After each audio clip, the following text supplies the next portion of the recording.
본문의 내용을 따라서 죽음에서 부활하신 예수님, 죽음에서 부활하신 예수님이라는 제목으로 29절까지의 내용을 개괄적으로 살펴보도록 하겠습니다. 예수께서 부활하셨다.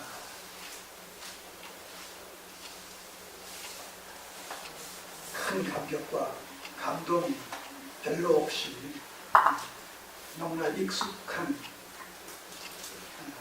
내용이요, 표현이요, 설명이기 때문에 무덤덤하게 우리가 얘기할 수 있을는지 모르지만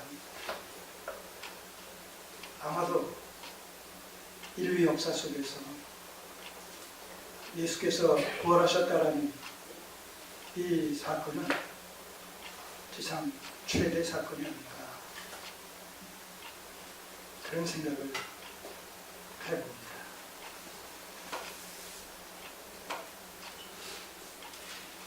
기절했다가 깨어난 사람들 있습니다. 또 설령 성경 속에서는 죽었다가 살아난 사람 있습니다. 그러나 그들은 죽었다 살아난 후에 다시 죽었지요. 그래서 우리는 애써 이 부활과 그러한 부활을 구별해서 소생이라는 그런 단어를 쓰기도 합니다. 차별화시켜서.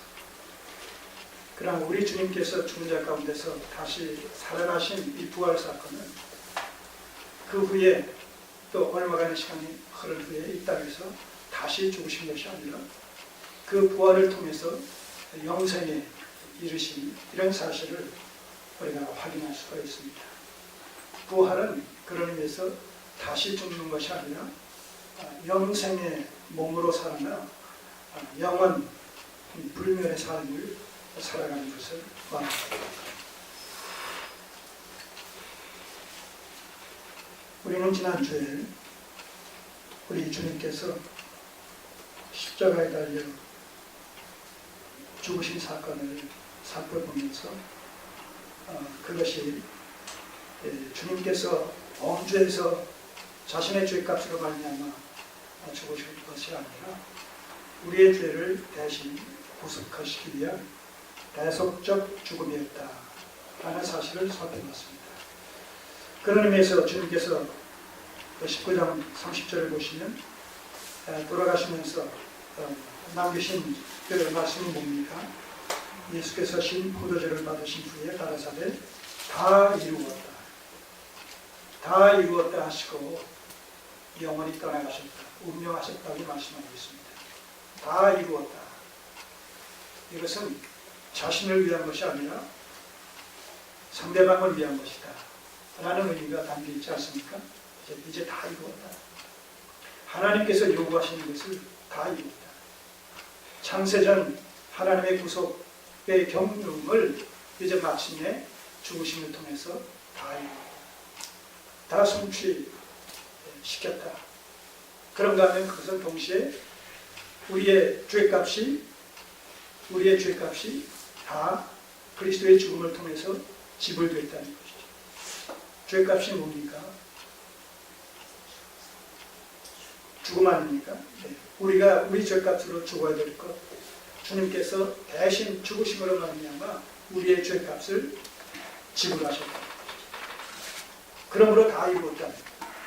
죄의 요구를 다 충족시켜줬다. 더 이상 추가적인 죄값을 치룰 일이 또는 치룰 것이 남아있지 않다는 겁니다. 이런 사실을 히브리서 기자는 뭐라고 얘기합니까?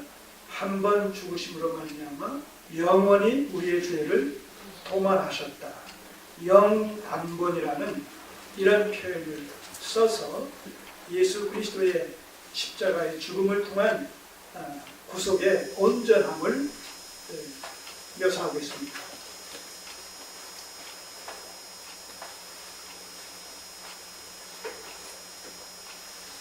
자, 그러므로 말미암아 이 다 이루었다라는 이 선언은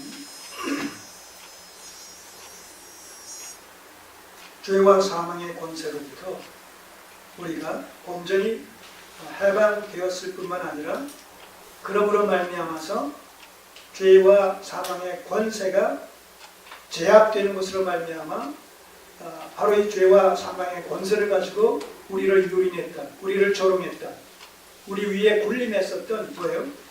사단 마귀의 권세를 근본적으로 본질적으로 제압시키신, 저들을 멸망시키신 그런 사건이기도 하다라는 사실을 지난주에 아울러서 말씀을 드렸습니다.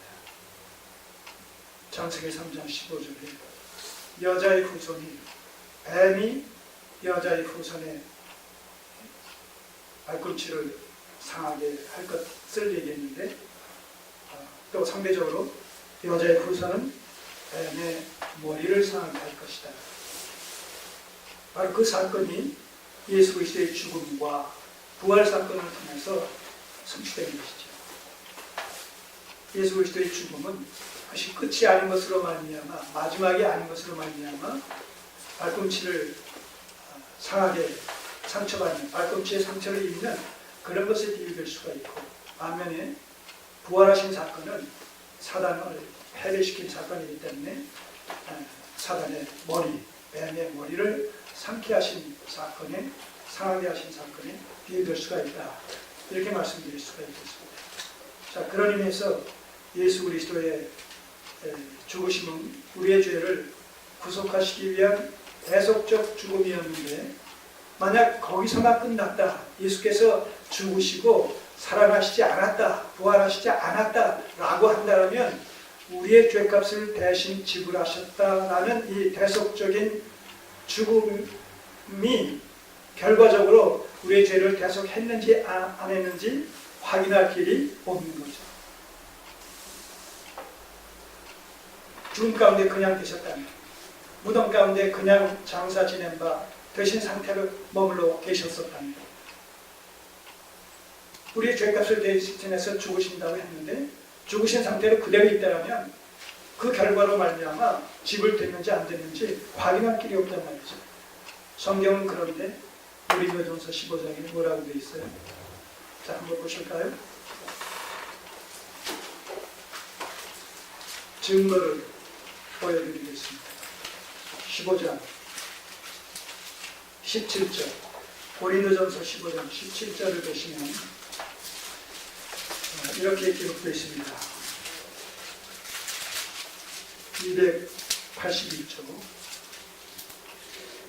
고린도전서 15장 17절 말씀에 그리스도께서 다시 사신 것이 없으면 무슨 얘기예요? 부활하시지 않으셨다면 너희의 믿음도 헛되고. 자, 그렇기 때문에 참 이 그리스도의 부활 사건은 기독교 신앙의 정수라고 할 수가 있는 것이죠. 기독교 신앙의 관건이라고 우리가 일컬을 수가 있는 것이죠. 죽기만 하시고 부활하시지 않았다면 온전한 기독교 신앙, 기독교 믿음은 성립될 수가 없다는 얘기예요. 그래서 죽음과 그리스도의 죽음과 부활은 불과 분리의 관계성을 맺고 있다는 것이죠. 뗄래야 뗄 수 없는, 죽음만 얘기하고 부활을 얘기하지 않다든가, 부활을 얘기하면서 죽음의 중요성을 강조하지 않다든가, 이러면 안 된다는 얘기죠. 어떤 것이 더 중요하다라기보다 이 둘이 함께 더불어서 중요한 것이요, 함께 공존하고 함께 병행해야 된다는 것이죠. 죽음 없는 부활이 있을 수 없어요. 믿음과 행함이 같이 가듯이. 자, 그리스도께서 다시 사신 것이 없으면, 부활이 없으면 너희의 믿음도 헛될 뿐만 아니라, 믿음 자체가 성립될 수 없을 뿐만 아니라, 그 다음 말씀은 뭐예요? 너희가 여전히 죄 가운데 있을 것이다. 여전히 죄 가운데. 그런 의미에서 부활은 죽으심으로 우리의 죄값을 온전히 지불하셨고 지불됐다라는 사실에 대한 하나의 확증적 사건이다. 보증의 사건이다. 자, 그러니 이게 얼마나 엄청난 그 사건이고 주제고 의미가 담긴 그런 그 사건이 일어나니까 그리스도께서 부활하셨다. 다 이루었다. 더 이상 우리 죄로 말미암아 지불될 것이 없다는 거예요. 1억의 빚을 졌다라고 했을 때 1원을 남겨놓고 다 갚았다라는 의미가 아니라 1억 전부가 다 갚아졌다는 거예요. 주께서 대신 지불해 주심으로 말미암아 내 입장에서는, 채무자 입장에서는 채권자에게 제3자 되신 그리스도께서 다 갚아주심으로 말미암아 이제 나는 이 사람과의 관계 속에서 더 이상 채무 관계가 없다는 거예요. 다 상환했다는 거예요. 상환해 주셨다는 거예요. 탕감을 받았다는 거예요. 이게 현실적으로 생각하면 이거 얼마나 감사한 일이고 기쁜 일이고 정말 은혜로운 일이고 평생 은인으로 섬겨야 될 그런 관계가 맺어지는 그런 상황 아니겠습니까? 근데 주님과 우리의 관계는 뭐예요? 영벌에서, 죄로 말미암아 영벌에 처해질 우리를 영생으로, 죄값을 지불해 주심으로 말미암아 영생으로 옮겨 주셨다는 것이죠. 그러니 하나님은 어떻게 됩니까?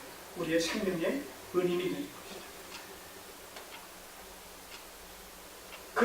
그래서 우리가 그리스도를 믿고, 그래서 우리가 하나님을 믿고, 그래서 우리가 성령의 이끌림을 받게 되는 거란 말이죠. 거기에 그 동인이 있기 때문에, 그 동인 때문에, 그 원인 때문에 영벌에서 영생에 옮겨주신 이 사실에 대한 감사, 감격, 기쁨의 발로로 하나님을 섬기게 됩니다.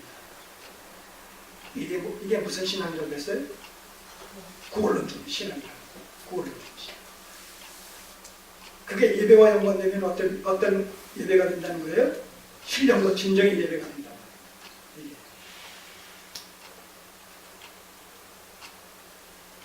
그러니까 이런 맥락 속에서 우리가 신앙생활을 하고, 이런 맥락 속에서 우리가 감사와 찬양과 영광과 봉사와 헌신과 예배를 드려야 되는 것이지, 이런 맥락 자체가 빠진 상태에서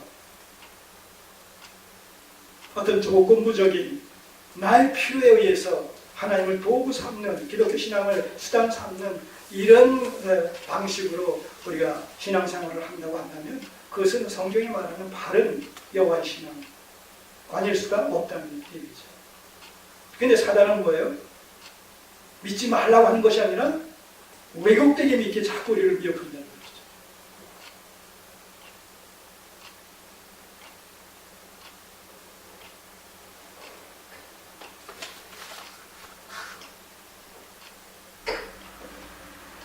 그러니까 그 왜곡되게 믿는 것을 알지 못하는 그런 상황 속에서 주님 앞에 섰을 때 내가 주님의 이름으로 뭐 했다는 거예요. 실제 했어요, 많이. 근데 뭐예요? 바른 신앙관이 정리가 안 됐다. 하나님과의 관계에서 구원론적인 신앙관을 가지고 여호와의 신앙이 뭔가 시행이 되어지고 교출이 되어지려고 했었는데 그게 아니었다는 목적적 신앙이 방편적 신앙, 구원의 감격과 기쁨의 발로에서부터 비롯되어진 그런 본론적인 신앙이 아니었다는 거예요. 나를 위해서 하나님이 필요한, 하나님께서 나를 위해서 존재하시는, 내가 하나님을 위해서, 우리가 하나님을 위해서 존재하는 것이 아니라 하나님께서 우리를 위해서 존재하는 이 순위가 순서가 바뀌어졌단 말이죠. 이게 겉으로 볼 때는 그냥 우리 하나님 부르니까 아무 상관이 없지만 그 부르는 그 사람의 신앙에 그 내면을 들어가 보면 하나님은 그를 위하여 존재하시는